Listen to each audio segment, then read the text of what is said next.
Shalom, salam sejahtera. Renungan malam seiman berjudul Penderitaan yang Dinubuatan. Tetapi dia tertikam oleh karena pemberontakan kita, dia diremukkan oleh karena kejahatan kita.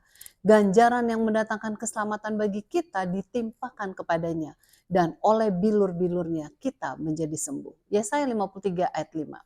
Kita pernah membahas pada renungan-renungan seiman yang lalu bahwa kehidupan Yesus telah dinubuatkan hingga kita dapat melihat biografi yang ditulis sebelum kelahirannya. Salah satu yang kita dapat lihat ialah bagaimana seorang sahabat karib Yesus akan mengkhianatinya. Mazmur 41 ayat 9. Hanya agar mendapatkan 30 keping perak. Kita bisa baca dalam Zakaria 11 ayat 12. Selama pengadilannya, dia akan diludahi dan dipukul. Yesaya 50 ayat 6. Mereka yang mengeksekusinya akan mengundi jubah yang dipakainya, Mazmur 22 ayat 18. Namun tidak ada tulangnya yang akan dipatahkan, Mazmur 34 ayat 20. Tetapi lambungnya akan ditikam, Zakaria 12 ayat 10.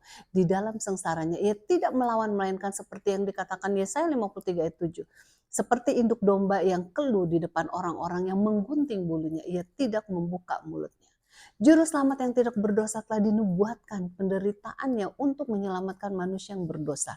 Sebagaimana yang tertulis di dalam Yesaya 53 ayat 4-8. Tetapi sesungguhnya penyakit kitalah yang ditanggungnya dan kesengsaraan kita yang dipikulnya. Padahal kita mengira dia kena tulah, dipukul dan ditindas Allah.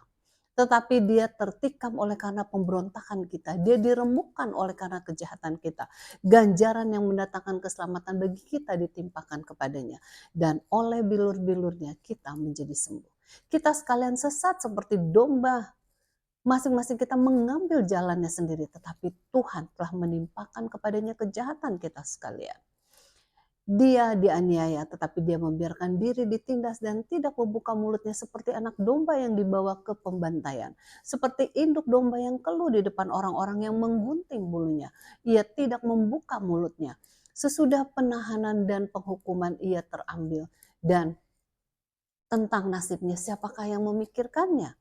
Sungguh, ia terputus dari negeri orang-orang hidup. Dan karena pemberontakan umatku ia kena tulah.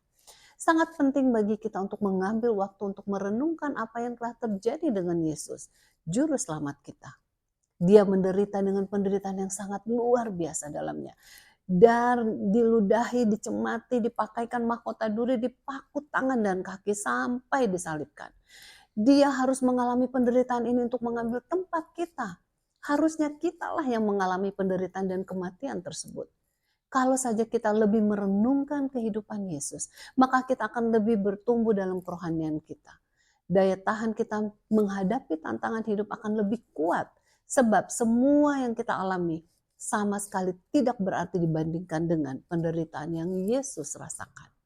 Semoga pengenalan kita akan kasih Yesus yang agung untuk menyelamatkan kita dapat mengubah kita semua untuk lebih mengasihi Tuhan dan sesama kita manusia.